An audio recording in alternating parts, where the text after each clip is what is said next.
어린이부 선생님들은 아이를 다 어린이부에 소속되어 있으니까 결혼하셨고 그 다음에 뭐 이렇게 이런저런 어떤 그 자녀들로 인해서 힘드실 거잖아요. 그런데 목소리가 꼭 아가씨들보다 더 고운 것 같습니다.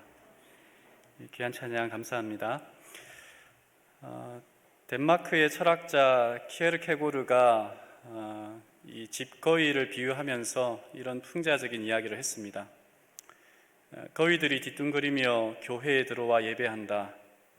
설교자는 비행의 경이로움에 관해 설교한다. 우리는 더 이상 뒤뚱거리며 걸어 다니지 않아도 됩니다. 이제 우리도 날 수 있습니다. 우리는 날아올라 더 먼 지역, 축복의 땅으로 갈 것입니다.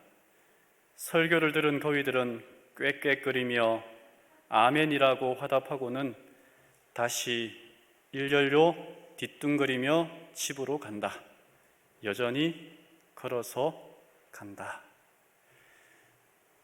날아다닐 수 있습니다 라는 설교에 아멘 했지만 뒤뚱거리며 걸어가는 그 모습이 어쩌면 주 예수 그리스도로 말미암아 더 이상 우리는 이 세상의 유혹에 자유하며 더 이상 넘어지지 않고 어떠한 핍박과 때로는 손해를 보는 일이 있어도 우리는 결코 그리스도인으로서 잃어버리지 않을 그 선도를 지키며 살아가겠습니다 라고 하는 말에 아멘 아멘 하지만 아주 작은 일에도 손해보면 화가 나고 아주 작은 일에 오해를 받으면 잠 못 이루며 어떻게 하면 저 사람에게 복수를 해줄까 하는 마음을 품기도 하는 것을 보면 어쩌면 뒤뚱거리는 우리의 모습, 그것이 어떤 철학자의 말이 아니라 우리의 현재의 모습일지도 모르겠습니다.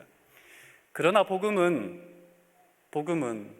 그럼에도 불구하고 우리는 변화될 수 있으며 그럼에도 불구하고 우리는 자유할 수 있으며 그럼에도 불구하고 우리는 다시 일어설 수 있다라고 하는 것을 알려주는 것이 하나님께서 우리에게 주시는 귀한 복입니다. 오늘 이 시간 저는 아무개에게 이름을 이라고 하는 제목으로 함께 말씀을 살피고자 합니다. 룻기 4장 1절부터 있는 말씀입니다.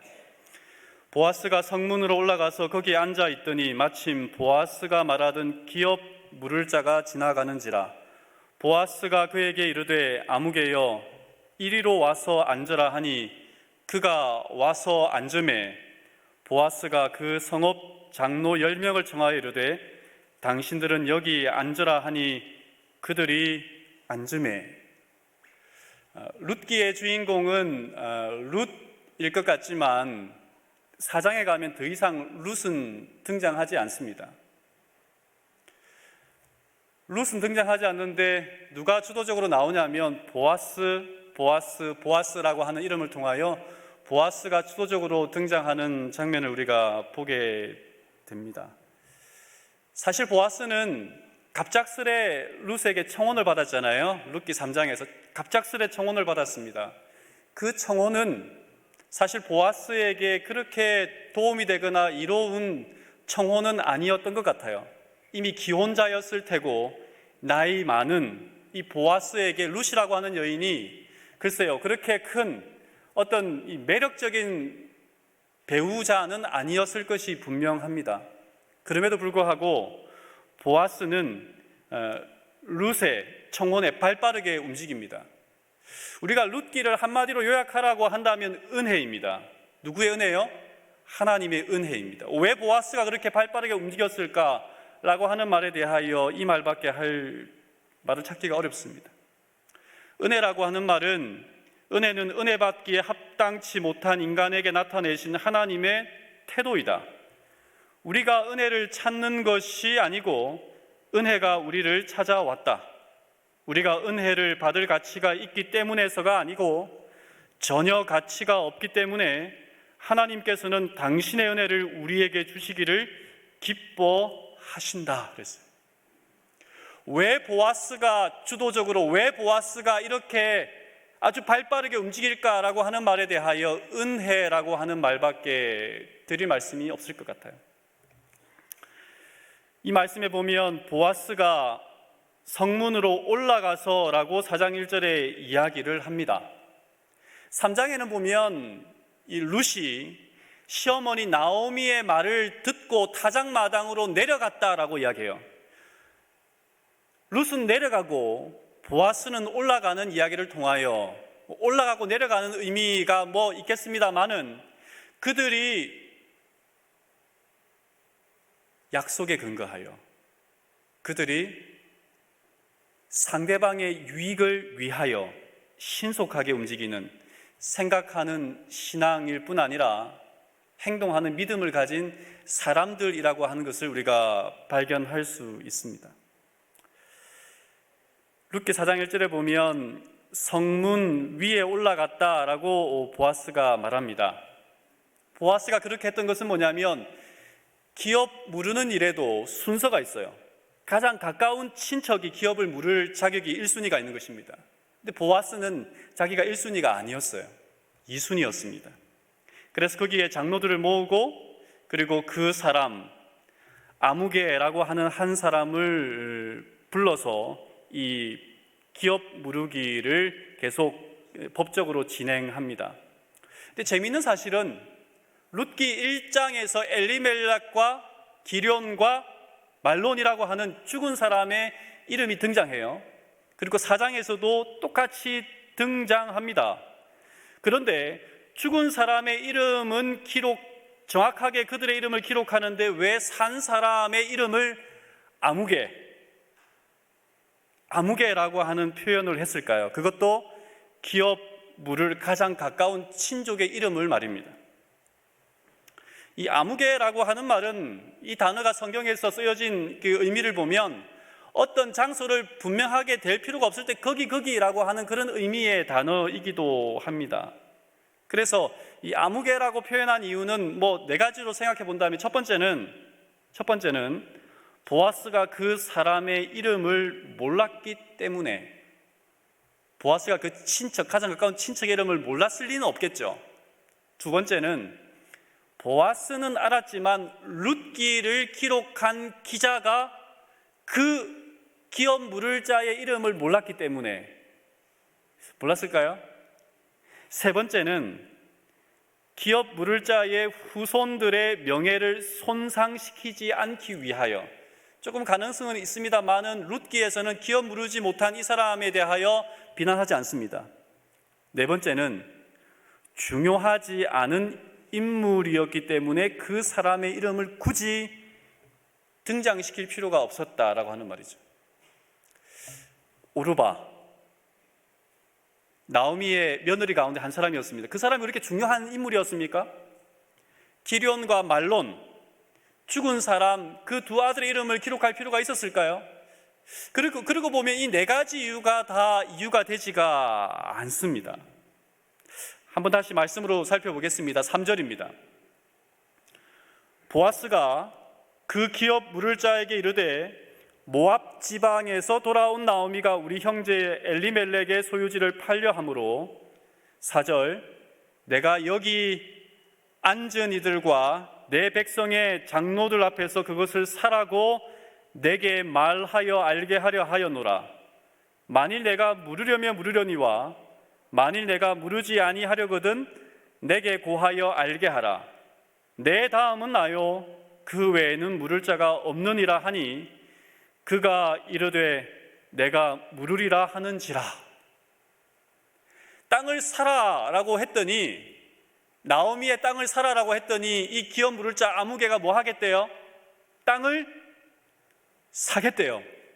우리는 이 이야기를 알기 때문에 지금 긴장감이 없습니다만은 여러분 생각해 보세요. 나오미와 룻 그리고 이 룻을 좋게 본 보아스, 이 이방 여인에 대하여 하나님께서 얼마나 이 여인에게 선대하는지를 알게 된 이 보아스는 이 사건, 땅을 사겠다라고 하는 기업 물을 자 아무개 이야기를 들었을 때 가슴이 뭐 했겠어요? 철렁 앉았겠죠. 그랬을 때에 이 밭을 사겠다라고 하는 이 사람이 관심을 가지자 보아스가 5절입니다. 내가 나오미의 손에서 그 밭을 사는 날에 곧 죽은 자의 아내 모압 여인 룻에게서 사서 그 죽은 자의 기업을 그의 이름으로 세워야 할지니라. 이 말을 듣는 순간 돌연 말을 바꿉니다. 그 기업을 물을 자가 이르되 나는 내 기업에 내 재산에 손해가 있을까 하여 나를 위하여는 물으지 못하노니 내가 물을 것을 내가 물으라. 나는 물으지 못하겠노라 하는지라 라고 6절에서 이야기를 했습니다. 처음에는 1순위인 이 암흑의 기업 물을 자가 토지를 사겠다 그랬어요. 그래서 옳거니 잘 되었다라고 이야기하고 난 다음에 보아스가 말하는데 그 토지를 사겠다고 하면 너는 나오미의 자부인 며느리인 누구를? 룻을.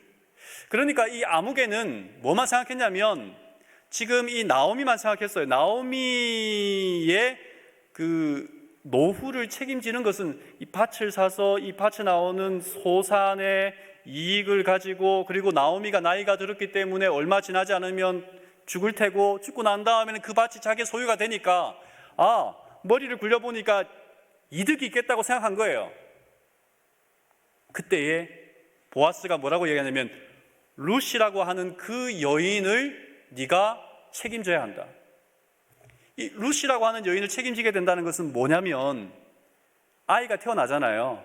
아이가 태어나면 그 아이는 자기의 아들이 아니라 누구의 아들이 되는 거냐면 룻의 남편, 그러니까 이 엘리멜렉의 집안의 자손, 아들이 되어서 그 땅이 누구의 차지가 되냐면 자기 것이 아니라 엘리멜렉 집안으로 돌아가는 거예요. 그러니까 자기는 자기 돈으로 사고 그리고 아이를 낳아서 양육했는데 그 아이가 자기 땅을 차지하게 되는 거니까 손해가 되는 일에 있어서 이 아무개는 기업 무르는 일에 손해가 되어서 하지 않겠다라고 이야기를 하는 것입니다. 우리는 왜 여기서 이 사람을 아무개라고 표현했는지를 좀 생각해 볼 수 있습니다. 그 사람을 나쁜 사람이라고 불러서는 안 됩니다. 왜냐하면 기업을 무르기 위해서는 다른 사람을 위하여 내가 가지고 있는 손해, 재산의 손해를 감수해야만 했기 때문에 그렇습니다. 기업을 무르는 일은 사랑과 희생 없이는 불가능했어요. 그 여인에 대한 사랑 없이, 희생 없이 그는 기업 물을 이유가 없었습니다. 그저 돈이 없었다면 그것으로 참 괜찮겠다 싶은 생각이 드는데, 사겠다라고 했지만 룻이라고 하는 여인을 책임져야 한다는 말에 이 아무개는 멈춥니다. 베들레헴은 영적 공동체입니다.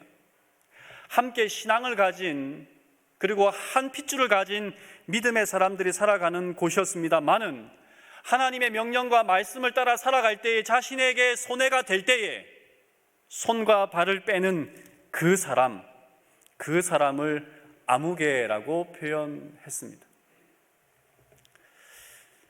뉴욕 침례 교회인 그레이스 교회의 담임 목사인 레슬리 플린이라고 하는 사람이 자신의 책에서 있었던 한 이야기를 이렇게 했습니다. 한 번은 자신의 뒷마당, 집 뒷마당에서 아이들이 떠드는 소리가 들렸어요. 소리가 점점 커졌어요.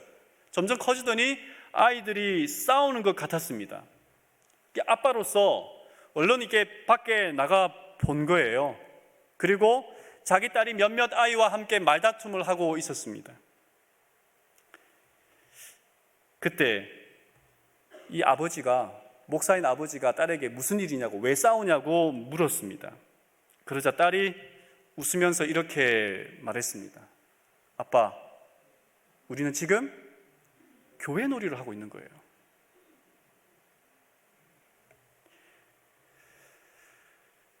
아이의 눈에 비친 교회의 모습은 이랬던 것입니다. 용서와 사랑을 노래하지만, 아멘이라고 화답하지만, 키에르케고르가 말한 것처럼 뒤뚱거리며 살아가는 불완전한 모습 말입니다. 복음성가 가사 중에 우리는 사랑받기 위해 태어난 사람이라고 하는 노래가 있지 않습니까? 그래서 우리는 그런 존재인 것을 인정합니다. 그런데 때로는 우리가 불행한 이유는 사랑받기 위해 태어난 존재인데 사랑받지 못해서 우리가 불행하다라고 이야기하기도 합니다. 우리가 여러분 잘 아는 영혼을 위한 닭고기 수프라고 하는 그 책에 보면 이런 내용이 있습니다. 우리는 자신이 사랑을 받지 못할 때 상처 입는다고 믿는다. 그러나 우리를 상처 입히는 것은 그것이 아니다. 고통은 우리가 사랑을 주지 않을 때 찾아온다. 우리는 사랑을 주기 위해 태어난 존재들이다. 신은 우리를 사랑을 주는 구조물로 만들었다. 사랑을 줄 때 우리는 더욱 강해진다. 다른 사람이 우리를 얼마나 사랑하느냐에 행복이 달려있다고 믿는다. 그러나 그렇지 않다. 오히려 그런 잘못된 믿음 때문에 많은 문제가 일어난다. 우리의 행복은 우리가 얼마나 사랑을 주느냐에 달려있다. 얼마만큼 사랑을 받느냐가 아니라 얼마만큼 사랑을 주느냐 하는 것에 우리의 행복이 달려있다. 아무개는 계산했어요. 계산을 해봤더니 자신에게 이익 그리고 그 변곡점이 어디인지를 알았어요. 나오미 정도면 가능하겠다. 그런데 더 젊은 여인 룻이 자손을 생산할 수 있는, 다시 아이를 낳을 수 있는 이 여인을 자기의 아내로 삼았을 때에는 손해인 거예요. 그래서 포기한 겁니다. 실물 교훈에 보면 이 영혼을 위한 닭고기 수프의 내용처럼 중간에 보면 그리스도인은 누구든지 자신만을 위해 살지 말아야 한다. 그리스도인은 다른 사람을 구원하기 위한 그리스도의 대표자로 이 땅에 있는 것이다. 만일 그대가 그리스도를 개인의 구주로 받아들였다면 그대는 자신을 잊어버리고 다른 사람을 돕기 위해 노력해야 한다.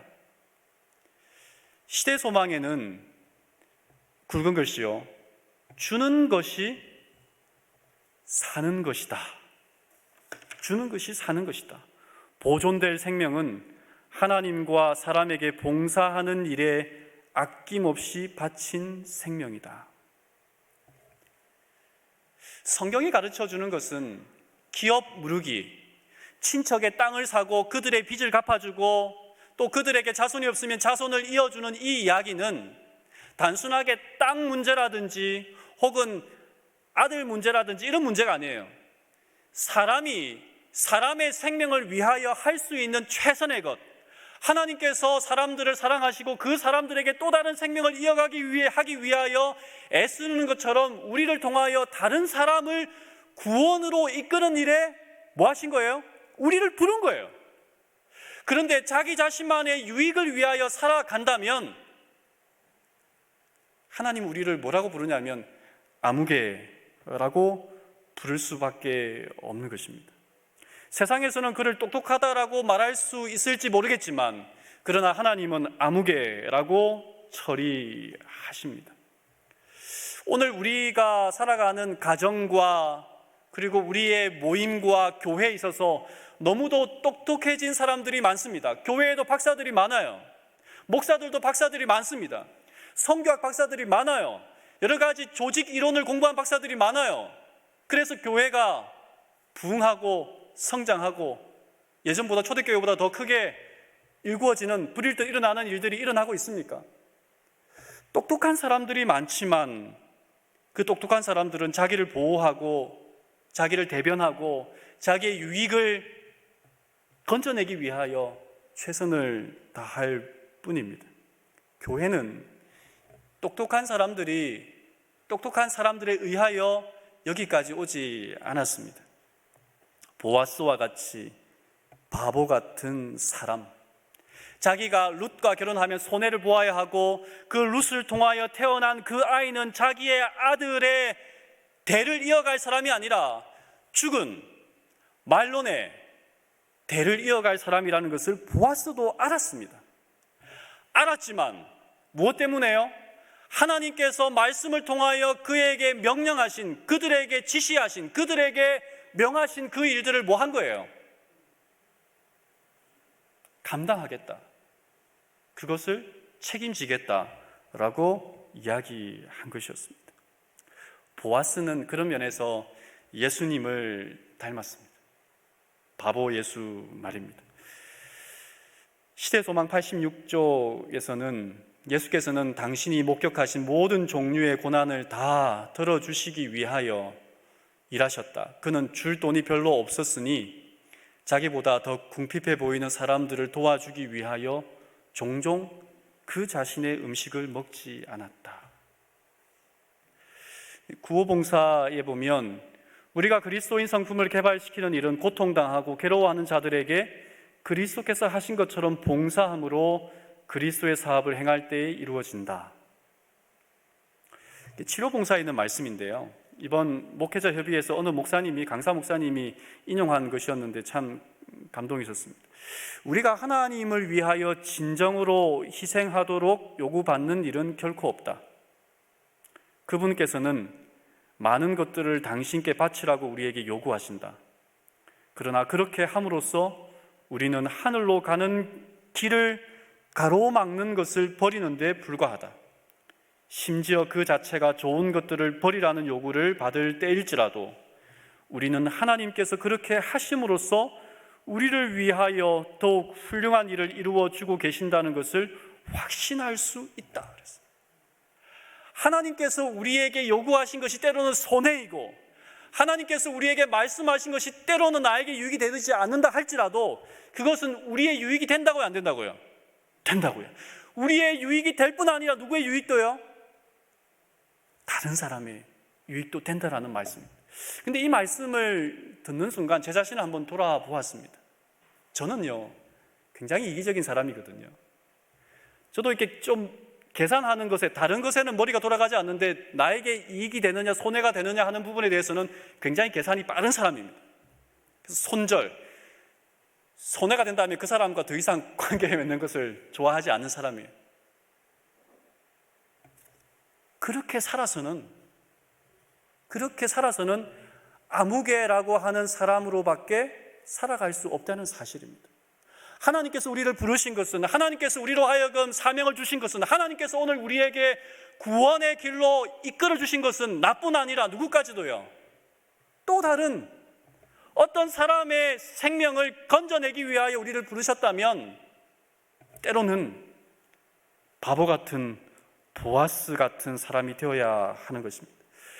윤동주 씨는 그의 시에서 이런 말을 했어요. 그 구절 가운데 제가 참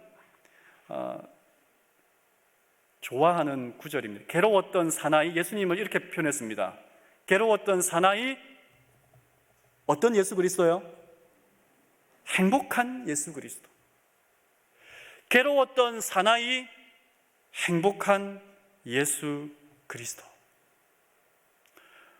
로마서 5장 6절과 8절에 우리가 아직 연약할 때에 기약대로 그리스도께서 경건하지 않은 자를 위하여 죽으셨도다.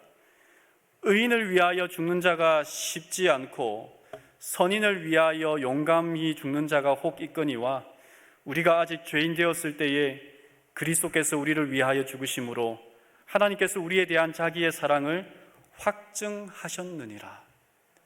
엄밀히 따져서 예수 그리스도께서 이 땅에 오셔서 우리를 위하여 돌아가실 이유가 없었어요. 손해와 이익을 따진다면 예수님께서 이 땅에 오신 것은 바보짓입니다. 하나님이 잘못해서 사람들이 범죄한 것도 아니고 하나님이 실수해서 사람들이 죽게 된 것도 아니에요. 사람들이 선택한 거예요. 사람들이 자기의 유익을 위하여 하나님을 등진 것이었어요.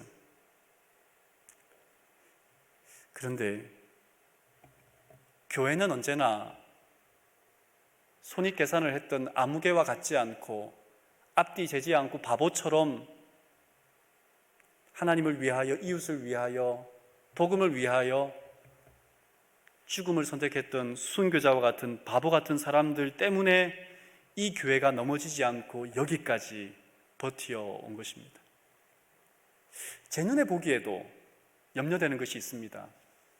60대, 70대, 80대, 90대의 어른들의 신앙생활을 보면 그분들은 참 우직하게, 때로는 손해인 것인 줄 알면서, 때로는 그렇게 해도 교회 일이 안 되고 돈만 낭비인 것을 알면서도 하자 그러면 하나님께서 그것이 원하신다라는 생각이 들면 그냥 바보처럼 그렇게 투자하고 헌신하고 봉사하셨던 모습을 보게 됩니다. 그런데 저와 같은 40대 50대는 모르겠습니다. 40대와 그 밑에를 보면 이 계산을 하는 거예요. 이게 도움이 되냐? 이게 정말 우리들에게 어떠한 유익이 되냐라고 하는 손익계산을 해본다는 거예요. 그 다음에 움직여요. 우직한 사람들은 점점 사라지고 똑똑한 아무개들이 늘어나는 데에 이 교회에 대한 걱정과 염려가 있는 것입니다.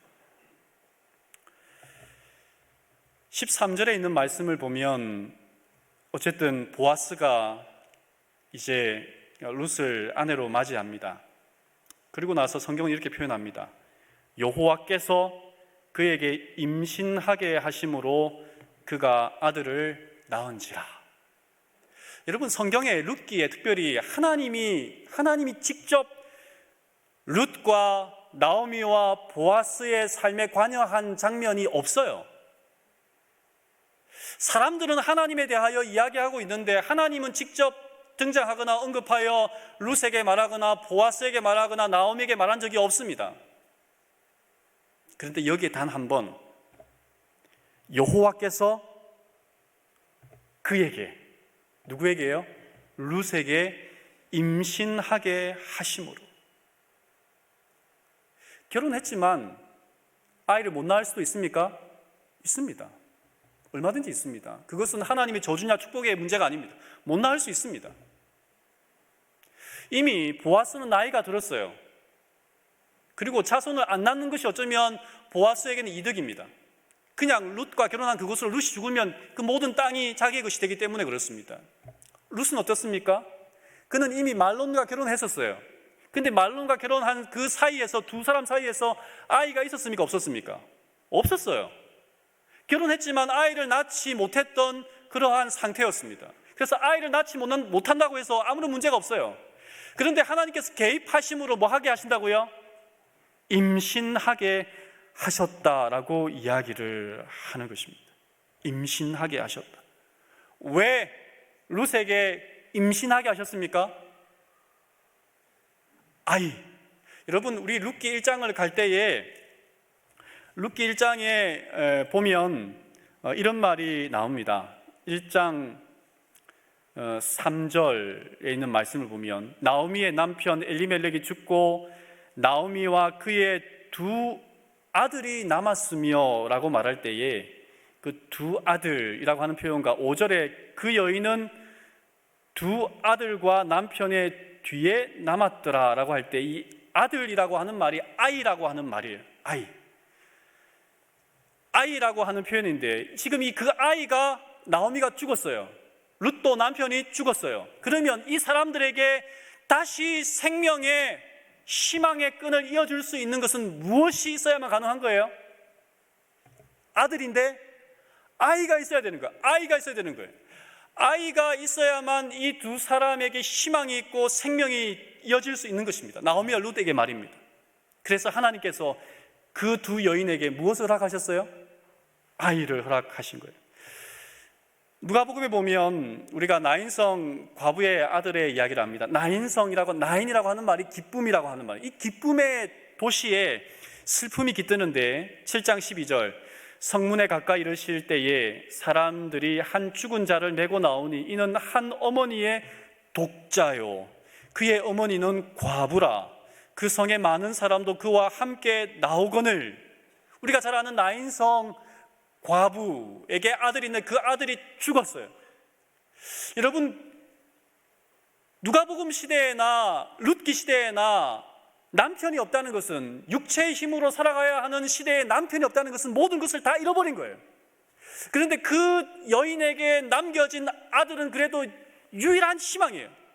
유일한 희망인데 그 아들까지 죽었어요. 절망이지 않겠습니까? 근데 예수님께서 이렇게 하십니다. 15절 죽었던 자가 일어나 앉고 말도 하거늘 이 죽은 아들을 살립니다. 예수께서 그를 어머니에게 주시니. 여러분, 이 나인성 과부의 이야기에 있어서, 아들을 살리는 이야기에 있어서 아들이 초점이 아니에요. 예수님은 누구를 위하여 아들을 살려요? 누구를 위하여? 어머니를 위하여. 여인을 위하여, 절망에 빠져 있는 사람을 위하여, 이제는 더 이상 희망이 없는 사람을 위하여 하나님은 무엇을 주시는 거예요? 희망을, 생명을 주시는 거예요. 룻기의 말씀을 좀 정리해 보고자 합니다. 6번의 시간을 통하여 룻기를 살폈습니다. 룻기는 먹을 것이 없어서 모압 땅으로 이주한 한 가정이 다시 베들레헴의 빵집에 빵이 있다는, 먹을 것이 있다는 소식을 듣고 돌아온 이야기예요. 그 빵집에서 빵을 날라다 줘야 하는 사람은 누굽니까? 사람이에요. 아무개와 같은 똑똑하지만 이웃을 돌아보는 일에 서툰 사람이 있었는가 하면 우직하지만 보아스. 사실 성경에는 이 보아스의 이름이 룻기 외에 사람의 이름으로 등장하지 않습니다. 성경을 아무리 찾아보아도 보아스라는 이름이 등장하지 않아요.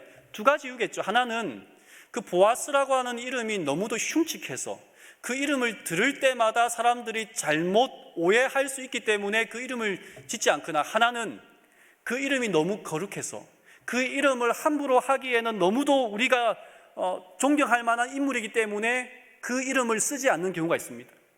예수님이 이 땅에 오시기 전까지 예수라고 하는, 예수아라고 하는 이름이 많았어요.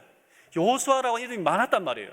그런데 예수님이 이 땅에 오셔서 돌아가시고 난 이후에 주후 2세기 이후부터 예수라는 이름을 유대인들은 짓지 않습니다.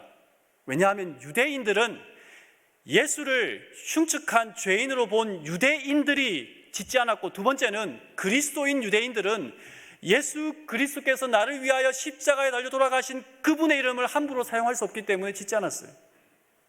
보아스라는 이름을 짓지 않은 이유는 무엇일까요?